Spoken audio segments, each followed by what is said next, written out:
जय जीशु। प्रभु जीशु कृष्णटारे मोर अति प्रिय भाई भौणी मैंने समस्त केमती अच्छा भलरे रहतु।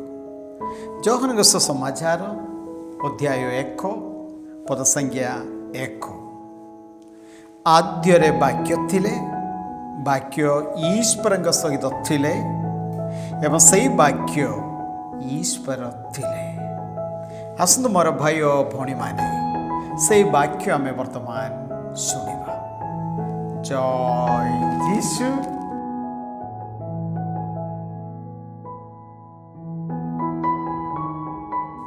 जोशुआ पुस्तक अध्याय 17।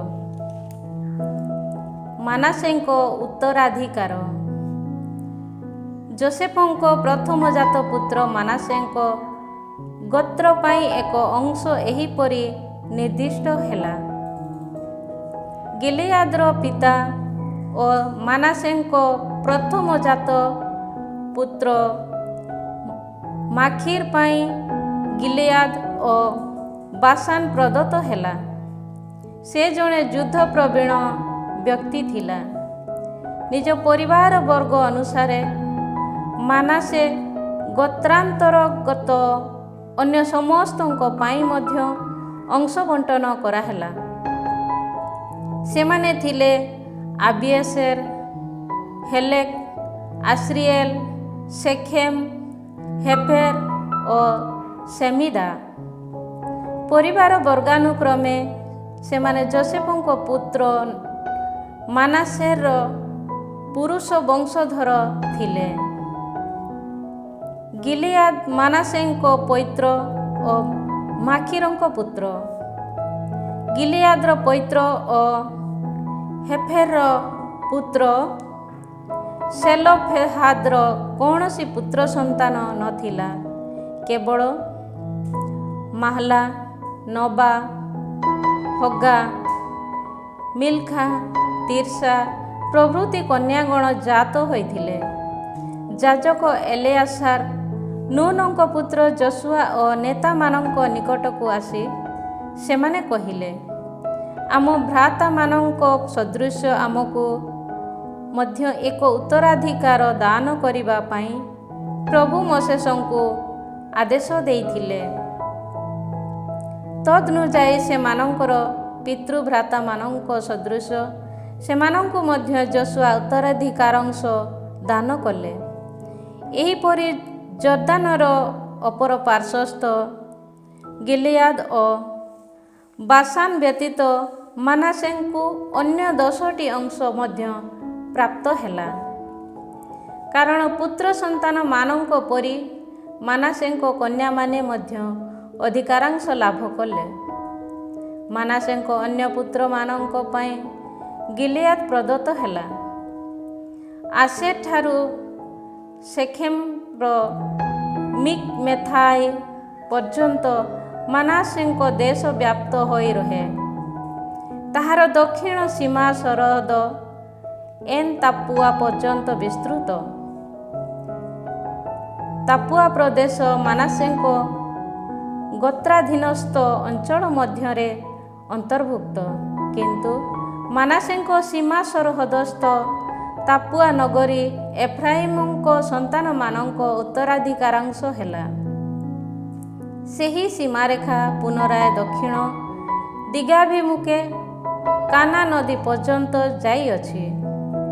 मानासेंको गोत्रास्थल समस्त नगरी मध्यरु से गुड़िकर दक्षिण रे अवस्थित समस्त नगरी एफ्रामीय मानंको अधीनस्थ अटे।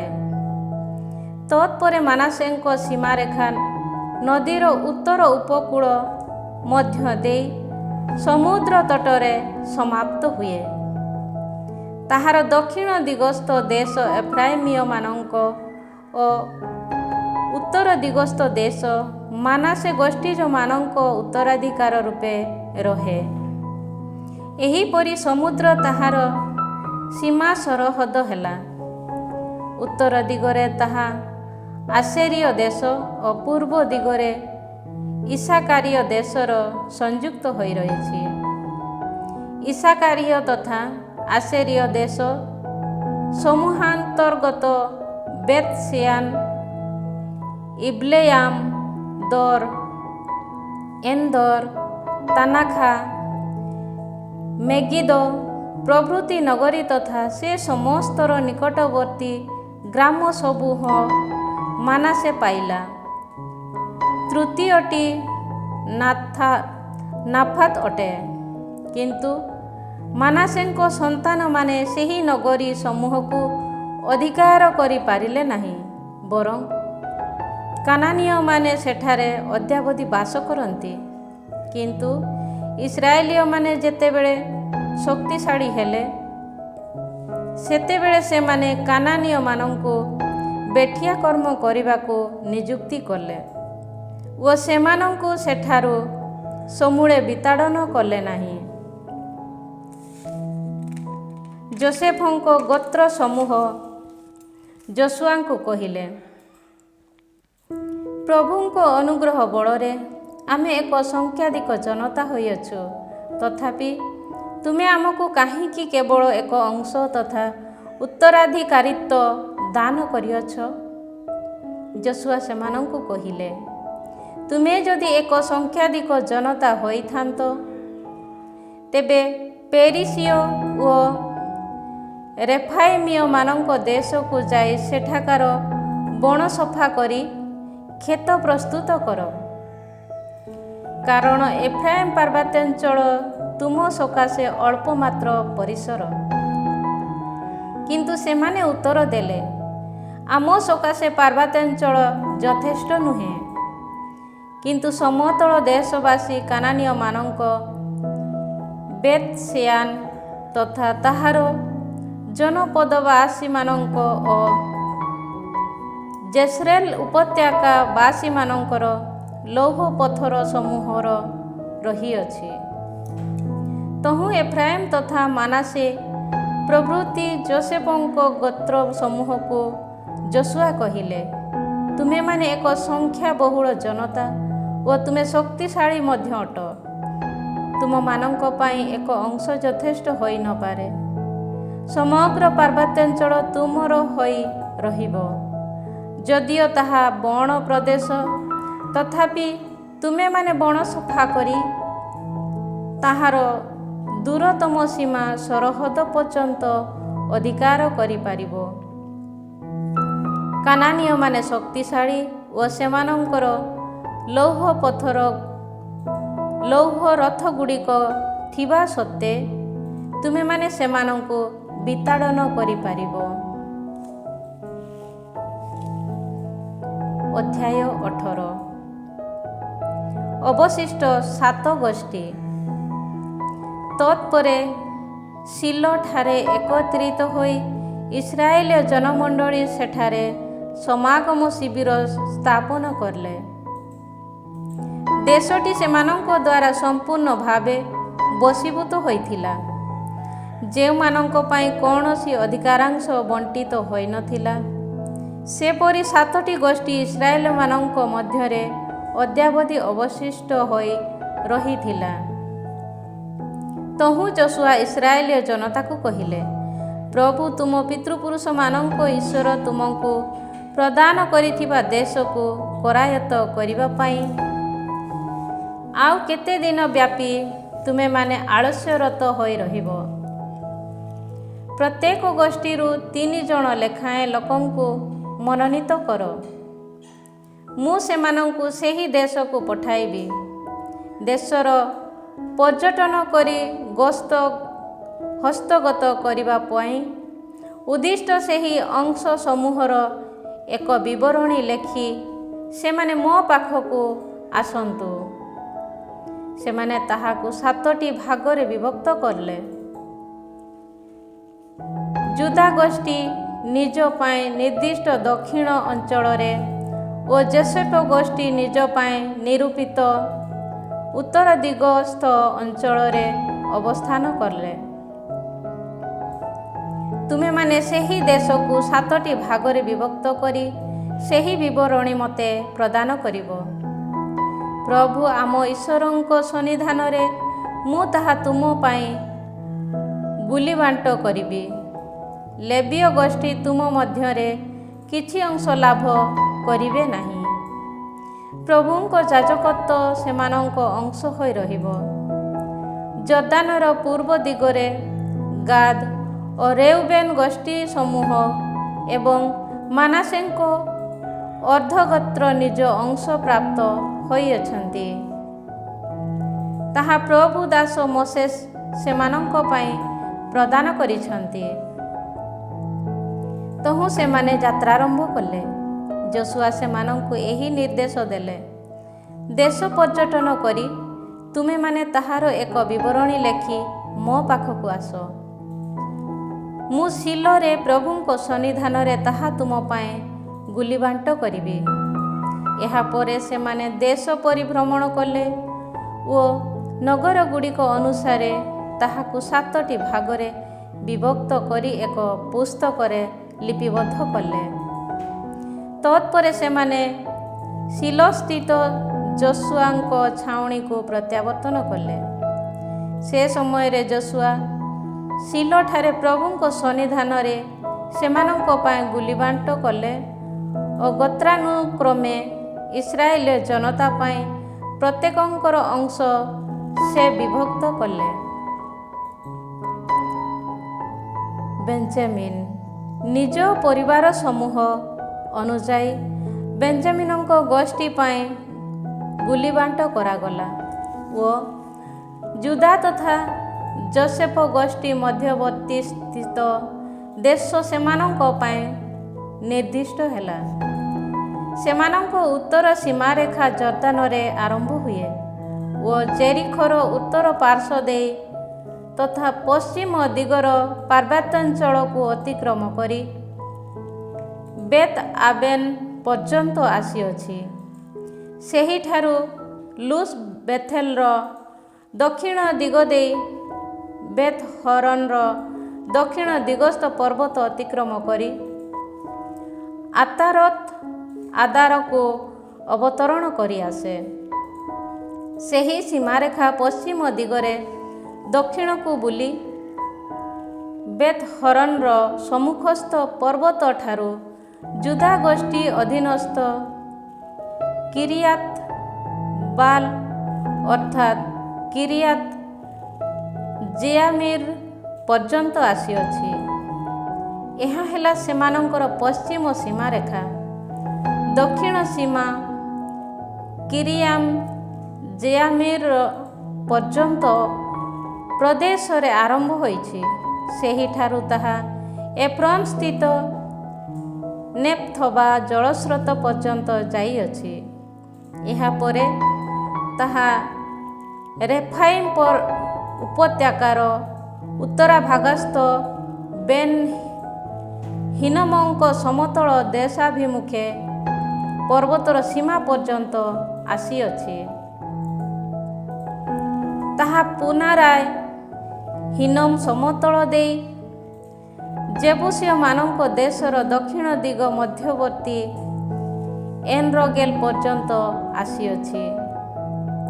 ସେଠାରୁ ଉତ୍ତରାଭିମୁଖେ ଯାଇ ଏନସେମେସରେ ପହଞ୍ଚି ଆଦୁମିମର ଉଠାଣିଆ ପଥର ସମ୍ମୁଖସ୍ଥ ଗେଲିଲୋତ ପର୍ଯ୍ୟନ୍ତ ଏବଂ ସେଠାରୁ ରେଉବେନଙ୍କ ପୁତ୍ର ବୋହାନଙ୍କ ଶିଳାଠାରେ ଆସି ମିଶି ରହିଛି। ତତ୍ପରେ ବେତ ଆରାବାର ଉତ୍ତର ଭାଗକୁ ଅତିକ୍ରମ କରି ଆରାବା ପର୍ଯ୍ୟନ୍ତ ଯାଇଅଛି।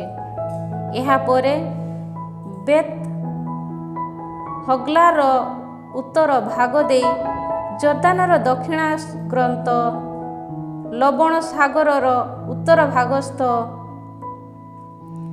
ଉପସାଗରରେ ଶେଷ ହୋଇଛି। ଏହା ହେଲା ଦକ୍ଷିଣ ସୀମା। ଜର୍ଦାନ ହେଲା ସେମାନଙ୍କର ପୂର୍ବ ସୀମାରେଖା। ନିଜ ପରିବାର ବର୍ଗାନୁକ୍ରମେ ବେଞ୍ଜାମିନ ଗୋଷ୍ଠୀ ପ୍ରାପ୍ତ ହୋଇଥିବା ଉତ୍ତରାଧିକାରାଂଶ ସୀମାର ସରହଦ ଏ ସମସ୍ତ ହେଲା। ନିଜ ପରିବାର ବର୍ଗ ଅନୁଯାୟୀ ବେଞ୍ଜାମିନ ଗୋଷ୍ଠୀକୁ ପ୍ରାପ୍ତ ନଗରୀ ସମୂହ ହେଲା ଜେରିଖୋ, ବେତ୍ ହଗ୍ଲା, ଏମେକ୍, କେସିସ୍, ବେତ୍ ଆରାବା, ସେମାରାଇମ୍, ବେଥେଲ, ଆବିମ୍, ପାରା, ଅଫ୍ରା, କେଫାର, ଆମୋନି, ଅପ୍ନି, ଗେବା ପ୍ରଭୃତି ନଗରୀ ତଥା ସେ ସମସ୍ତର ଗ୍ରାମ ସମୂହ ସମେତ 12ଟି ନଗରୀ। ଗିବେୟନ, ରାମା, ବେରତ, ସିମ୍ଫେ, କେଫିରା, ମୋସା, ରେଖେମ୍, ଇର୍ପେଲ, ତାରାଲା, ସେଲା, ହା ଏଲେପ୍, ଜେରୁସାଲେମ ବନାମ ଜେବୁସ, ଗିବିଆ, କିରିୟାତ ଜେଆରିମ୍ ପ୍ରଭୃତି 14ଟି ନଗର ତଥା ସେ ସମସ୍ତର ଗ୍ରାମ ସମୂହ। ଏହା ହେଲା ପରିବାର ବର୍ଗାନୁକ୍ରମେ ବେଞ୍ଜାମିନ ଗୋଷ୍ଠୀକୁ ପ୍ରାପ୍ତ ଉତ୍ତରାଧିକାର। ଅଧ୍ୟାୟ 19 ସିମେୟନ। ଦ୍ୱିତୀୟ ଗୁଲି ବାଣ୍ଟ ସିମେୟନ ଗୋଷ୍ଠୀର ପରିବାର ବର୍ଗ ସପକ୍ଷରେ ପଡ଼ିଲା। ଜୁଦା ଗୋଷ୍ଠୀର ଅଧିକାରାଂଶ ମଧ୍ୟରେ ସେମାନେ ନିଜ ଅଧିକାରାଂଶ ଲାଭ କଲେ।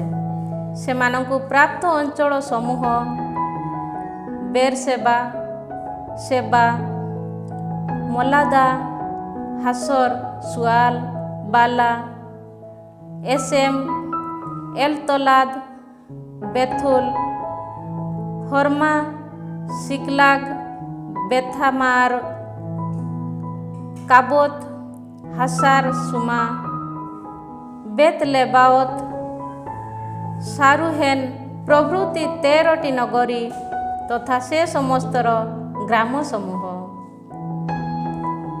ଏନରିମମ୍, ଏଥେର, ଆସାନ ପ୍ରଭୃତି 4ଟି ନଗରୀ ତଥା ସେ ସମସ୍ତର ଗ୍ରାମ ସମୂହ। ବାଲାତ, ବେର ତଥା ନେଗେବ୍ର ରାମା ପର୍ଯ୍ୟନ୍ତ ବିସ୍ତୃତ ଏହି ନଗରୀ ସମୂହ ତଥା ସେ ସମସ୍ତର ଚତୁଃପାର୍ଶ୍ୱସ୍ଥ ଗ୍ରାମ ସମୂହ ମଧ୍ୟ ସେମାନଙ୍କ ଦେଶରେ ଅନ୍ତର୍ଭୁକ୍ତ। ଏହା ହେଲା ନିଜ ପରିବାର ବର୍ଗାନୁକ୍ରମେ ସିମେୟନ ପ୍ରାପ୍ତ ହୋଇଥିବା ଉତ୍ତରାଧିକାର। ତାହା ଜୁଦା ଗୋଷ୍ଠୀ ଅଧୀନସ୍ଥ ଦେଶରେ ଏକ ଅଂଶ ଥିଲା। ଜୁଦା ଗୋଷ୍ଠୀର ଅଂଶ ଅତି ବିଶାଳ ହୋଇଥିବା ଯୋଗୁଁ ସେମାନଙ୍କର ଦେଶ ସୀମା ମଧ୍ୟରେ ସିମେୟନ ଗୋଷ୍ଠୀ ପାଇଁ ଏକ ଅଂଶ ପ୍ରଦତ୍ତ ହେଲା। ସେବୁଲୁନ। ତୃତୀୟ ଗୁଲି ବାଣ୍ଟ ସେବୁଲୁନ ଗୋଷ୍ଠୀର ପରିବାର ବର୍ଗ ସପକ୍ଷରେ ପଡ଼ିଲା। ସେମାନଙ୍କ ଦେଶର ସୀମାରେଖା ସାରିତ ପର୍ଯ୍ୟନ୍ତ ବିସ୍ତୃତ ଥିଲା। ସେଠାରୁ ତାହା ପଶ୍ଚିମ ଆଡ଼କୁ ଯାଇ ମାରେୟାଲରେ ପହଞ୍ଚି ଦାବ୍ ବେସେତ ପର୍ଯ୍ୟନ୍ତ ଯାଇଥିଲା। ସେଠାରେ ତାହା ଯୋକନେୟାମର ପୂର୍ବ ଦିଗସ୍ଥ ଜଳସ୍ରୋତ ପର୍ଯ୍ୟନ୍ତ ଆସିଅଛି। ସାରିତଠାରୁ ତାହା ପୂର୍ବ ଦିଗାଭିମୁଖେ ସୀମା ସରହଦସ୍ଥ କିସଲତ ତାବୋରର ସୀମାରେଖା ପର୍ଯ୍ୟନ୍ତ ଯାଇଅଛି। ସେହିଠାରୁ ଦାବେରାତ ପର୍ଯ୍ୟନ୍ତ ଓ ତତ୍ପରେ ଜାଫିଆ ପର୍ଯ୍ୟନ୍ତ ଆସିଅଛି। ତାହା ସେଠାରୁ ପୂର୍ବ ଦିଗ ଅଭିମୁଖରେ ଗାତ ହେଫେର ତଥା ଏତ୍ କାସିନରେ ପହଞ୍ଚି ରିମୋନ ଦେଇ ନେୟା ଅଭିମୁଖେ ବୁଲିଯାଏ। ଉତ୍ତର ଦିଗରେ ତାହା ହାନାତନ ପର୍ଯ୍ୟନ୍ତ ଆସି ଇଫ୍ତାହେଲ ଉପତ୍ୟକାରେ ଶେଷ ହୁଏ। କାତାତ, ନାହାଲାଲ, ସିମ୍ରୋନ, ଇଦାଲା, ବେଥଲେହେମ ପ୍ରଭୃତି 12ଟି ନଗରୀ ତଥା ସେ ସମସ୍ତର ଗ୍ରାମ ସମୂହ ସେମାନଙ୍କ ଦେଶରେ ଅନ୍ତର୍ଭୁକ୍ତ। ଏ ସମସ୍ତ ନଗରୀ ତଥା ସେଗୁଡ଼ିକର ଗ୍ରାମ ସମୂହ ନିଜ ପରିବାର ବର୍ଗ ଅନୁସାରେ ସେବୁଲୁନ ଗୋଷ୍ଠୀକୁ ଅଧିକାରାଂଶ ରୂପେ ପ୍ରାପ୍ତ ହେଲା। ଇସାକାର। ଚତୁର୍ଥ ଗୁଲି ବାଣ୍ଟ ଇସାକାର ଗୋଷ୍ଠୀର ସପକ୍ଷରେ ପଡ଼ିଲା। ଜେସ୍ରେଲ, କେସୁଲତ, ସୁନେମ, ହାଫାରାଇମ, ସିନୟ, ଆନା, ହାରାତ, ହାବିତ, କିସିୟନ, ଏବେସ, ରେମେତ, ଏନ୍ ଗାନିମ, ଏନ୍ ହାଦା, ବେତ ପାଶେସ ପ୍ରଭୃତି ଅଞ୍ଚଳ ସେମାନଙ୍କ ଦେଶରେ ଅନ୍ତର୍ଭୁକ୍ତ। ସେହି ଦେଶର ସୀମାରେଖା ତାବୋର, ସାହାସୁମା ତଥା ବେତଶେସେମ ପ୍ରଭୃତି ସ୍ଥାନ ଦେଇ ଜର୍ଦାନରେ ଶେଷ ହୋଇଛି। ଏହିପରି 16ଟି ନଗର ତଥା ସେ ସମସ୍ତର ଗ୍ରାମ ସମୂହ ସେଥିରେ ଅନ୍ତର୍ଭୁକ୍ତ। ଏ ସମସ୍ତ ନଗରୀ ତଥା ସେଗୁଡ଼ିକର ଗ୍ରାମ ସମୂହ ନିଜ ପରିବାର ବର୍ଗ ଅନୁସାରେ ଇସାକାର ଗୋଷ୍ଠୀକୁ ଅଧିକାରାଂଶ ରୂପେ ପ୍ରାପ୍ତ ହେଲା। ଆସେର, ପଞ୍ଚମ ଗୁଳି ବାଣ୍ଟ ଆସେର ଗୋଷ୍ଠୀର ପରିବାର ବର୍ଗ ସପକ୍ଷରେ ପଡ଼ିଲା। ସେମାନଙ୍କ ଦେଶର ସୀମାରେଖା ହେଲକାତ, ହାଲି, ବେଥେନ, ଆକ୍ସାପ, ଆଲାମ, ମେଲେକ, ଆମାଦ ତଥା ମିସାଲ। ସେହି ଦେଶର ସୀମା ସରହଦ ପଶ୍ଚିମ ଦିଗରେ କାର୍ମେଲ ତଥା ସିହୋର ଲିବନାତକୁ ସ୍ପର୍ଶ କରେ। ଏହାପରେ ତାହା ପୂର୍ବାଭିମୁଖରେ ବେତ ଦାଗନ ପର୍ଯ୍ୟନ୍ତ ଯାଇ ବେତ ଏମେକ ତଥା ନେଇଏଲ ଉତ୍ତର ଦିଗରେ ଇପ୍ତାହେଲ ପର୍ଯ୍ୟନ୍ତ ଉପତ୍ୟକା ତଥା ସେବୁଲୁନକୁ ସ୍ପର୍ଶ କରେ। ସେଠାରୁ ତାହା ଉତ୍ତର ଦିଗରେ କାବୁଲ, ଏବ୍ରନ, ରେହୋବ, ହାମୋନ, କାନା ପ୍ରଭୃତି ଦେଇ ସିଦନ ମହାନଗରୀ ପର୍ଯ୍ୟନ୍ତ ଯାଏ। ଏହାପରେ ତାହା ରାମା ଦେଇ ଦୁର୍ଗ ସମୂହ ଦ୍ୱାରା ବେଷ୍ଟିତ ତୀର ନଗରୀ ପର୍ଯ୍ୟନ୍ତ ଯାଇଅଛି। ସେଠାରୁ ହୋସା ଅଭିମୁଖରେ ବୁଲି ସମୁଦ୍ର ତଟ ଦେଇ ଶେଷ ହୁଏ। ମାହାଲାବ, ଆକ୍ସିବ, ଉମା, ଆଫେକ, ରେହୋବ ପ୍ରଭୃତି 22 ନଗରୀ ତଥା ସେ ସମସ୍ତର ଗ୍ରାମ ସମୂହ ସେମାନଙ୍କ ଦେଶରେ ଅନ୍ତର୍ଭୁକ୍ତ। ଏ ସମସ୍ତ ନଗରୀ ତଥା ସେଗୁଡ଼ିକର ଗ୍ରାମ ସମୂହ ନିଜ ପରିବାର ବର୍ଗ ଅନୁସାରେ ଆସେର ଗୋଷ୍ଠୀକୁ ଅଧିକାରାଂଶ ରୂପେ ପ୍ରାପ୍ତ ହେଲା। ନାପଥାଲି, ଷଷ୍ଠ ଗୁଲି ବାଣ୍ଟ ନାପଥାଲି ଗୋଷ୍ଠୀର ପରିବାର ବର୍ଗ ସପକ୍ଷରେ ପଡ଼ିଲା। ସେମାନଙ୍କ ସୀମାରେଖା ହେଲେପ ସ୍ଥିତ ସାନାନିମର ଓକ୍ ବୃକ୍ଷରୁ ଆରମ୍ଭ କରି ଆଦାମୀ ନେକେବ ତଥା ଜାବନେଲ ଦେଇ ଏବଂ ଲାକୁମ ଅତିକ୍ରମ କରି ଜର୍ଦାନରେ ଆସି ପହଞ୍ଚିଅଛି। ସେଠାରୁ ପଶ୍ଚିମ ଦିଗସ୍ଥ ଆସ୍ନୋତ ତାବୋର ଅଭିମୁଖକୁ ଘୂରିତ ହୋଇ ଓ ହୁକକରେ ପହଞ୍ଚି ଦକ୍ଷିଣ ଦିଗରେ ସେବୁଲୁନ, ପଶ୍ଚିମ ଦିଗରେ ଆସେର ଓ ପୂର୍ବ ଦିଗସ୍ଥ ଜର୍ଦାନ ସମୀପରେ ଜୁଦାକୁ ସ୍ପର୍ଶ କରେ। ସେମାନଙ୍କ ପୂର୍ବ ପରି ଦୁର୍ଗ ପରି ବେଷ୍ଟିତ ନଗରୀଗୁଡ଼ିକ ସିଦିମ, ସେର, ହାମାତ, ରାକାତ, କିନ୍ନେରେତ, ଆଦାମା, ରାମା, ହାସର, କେଦେଶ, ଏଦ୍ରେଇ, ଏନ୍ ହାସର, ଏରନ, ମିଗଦାଲ ଏଲ, ହରେମ, ବେତ ଆନାତ, ବେତ ସେମେଶ ଇତ୍ୟାଦି। ଏହିପରି 19 ନଗରୀ ତଥା ସେଗୁଡ଼ିକର ଗ୍ରାମ ସମୂହ ସେମାନଙ୍କ ଦେଶରେ ଅନ୍ତର୍ଭୁକ୍ତ।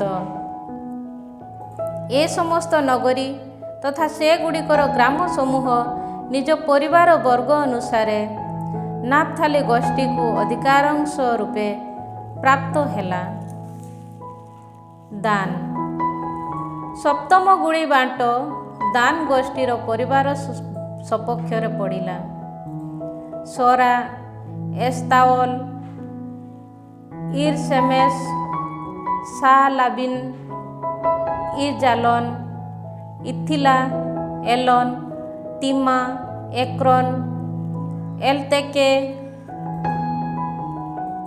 ଗିପ୍ଥେଲନ୍, ବାଲାତ, ଜେହୁଦ, ବେନେ ବେରାକ୍, ଗାତ ହିମନ୍, ମେଜାର, କୋନ୍ ତଥା ଜପା ସମ୍ମୁଖସ୍ଥ ରାକନ୍ ପ୍ରଭୃତି ଅଞ୍ଚଳ ସେମାନଙ୍କ ଦେଶରେ ଅନ୍ତର୍ଭୁକ୍ତ।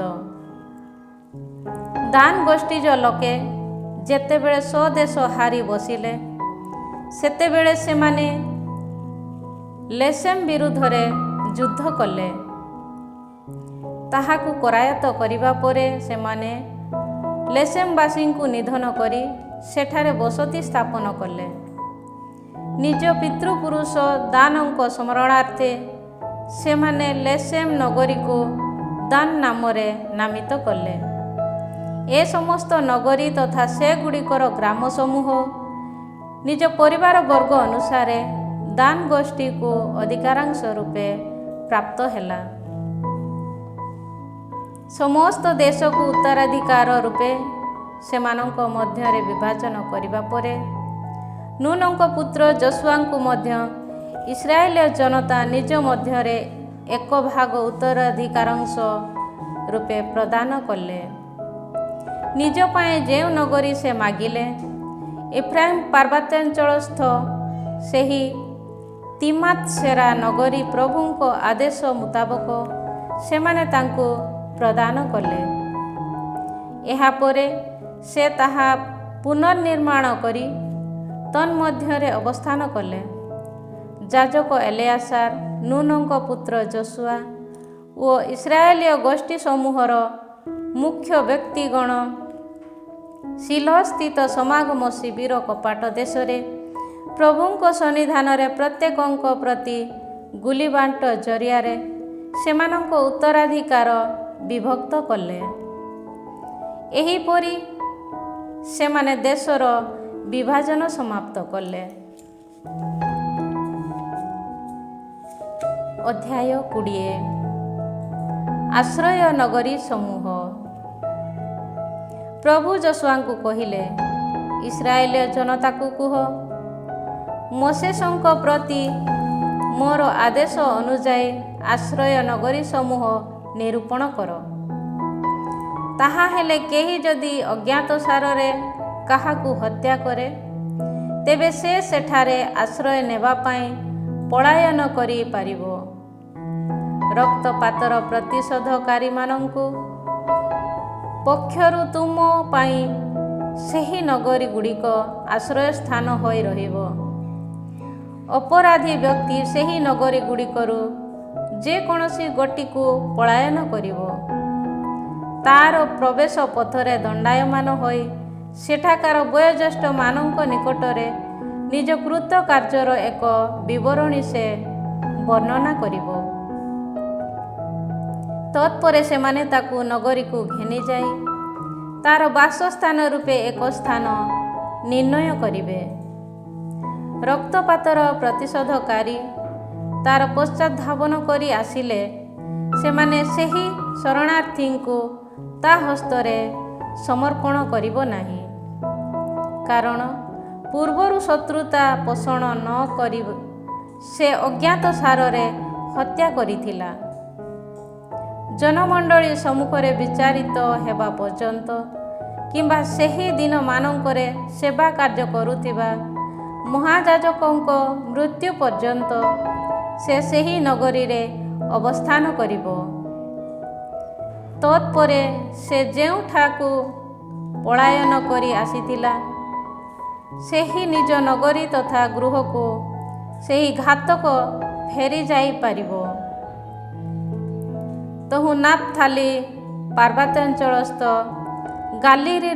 ଗାଲିଲିର କେଦେଶ, ଏଫ୍ରାଇମ୍ ପାର୍ବତ୍ୟାଞ୍ଚଳସ୍ଥ ସେଖେମ୍ ଓ ଜୁଦା ପାର୍ବତ୍ୟାଞ୍ଚଳସ୍ଥ ହେବ୍ରନ ବନାମ କିରିୟାତ ଆର୍ବାକୁ ଆଶ୍ରୟ ନଗରୀ ରୂପେ ସେମାନେ ମନୋନୀତ କଲେ।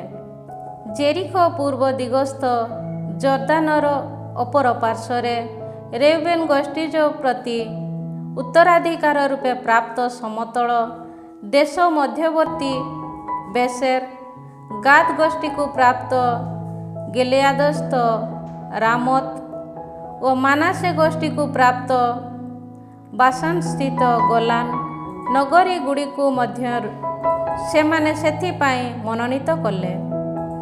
ଅଜ୍ଞାତ ସାରରେ କେହି ଯଦି କାହାକୁ ବଧ କରେ ତେବେ ସେ ପଳାୟନ କରି ରକ୍ଷା ପାଇବା ନିମନ୍ତେ ଓ ଜନମଣ୍ଡଳୀ ସମ୍ମୁଖରେ ଦଣ୍ଡାୟମାନ ହେବା ପର୍ଯ୍ୟନ୍ତ ରକ୍ତପାତର ପ୍ରତିଶୋଧକାରୀ ଦ୍ୱାରା ନିହତ ନ ହେବା ସକାଶେ ଇସ୍ରାଏଲୀୟ ଜନତା ଓ ସେମାନଙ୍କ ମଧ୍ୟବାସୀ ବିଦେଶୀମାନଙ୍କ ପାଇଁ ଏ ସମସ୍ତ ନଗରୀ ନିରୂପିତ ହେଲା। ପ୍ରେଜ୍ ଦ ଲର୍ଡ, ପ୍ରେଜ୍ ଦ ଲର୍ଡ। ମାର୍କୋଙ୍କ ସୁସମାଚାର ଅଧ୍ୟାୟ 4 ପଦ ସଂଖ୍ୟା 4। ଯୀଶୁ ଉତ୍ତର ଦେଲେ, ଲେଖା ଅଛି, ମନୁଷ୍ୟ କେବଳ ରୋଟିରେ ବଞ୍ଚେ ନାହିଁ ବରଂ ଈଶ୍ୱରଙ୍କ ମୁଖ ନିଃସୃତ ପ୍ରତ୍ୟେକ ବାଣୀରେ ବଞ୍ଚେ। ପ୍ରାର୍ଥନା କରିବା, ପ୍ରଭୁ ଆମ୍ଭମାନଙ୍କୁ ବାକ୍ୟ ଦିଅ। ଧନ୍ୟବାଦ ଯୀଶୁ ତୁମର ପବିତ୍ର ବାକ୍ୟ ପାଇଁ, ଜୀବନ୍ତ ବାକ୍ୟ ପାଇଁ ଆଜି ଆମେ ତୁମକୁ ଧନ୍ୟବାଦ ଦେଉଛୁ ପ୍ରଭୁ। ସର୍ବଶକ୍ତିମାନ ପରମେଶ୍ୱର ପିତା ଓ ପୁତ୍ର ଏବଂ ପବିତ୍ର ଆତ୍ମା ଆପଣମାନଙ୍କୁ ଆଶୀର୍ବାଦ କରନ୍ତୁ। ଆମେନ୍। ସମସ୍ତଙ୍କୁ ଜୟ ଯୀଶୁ।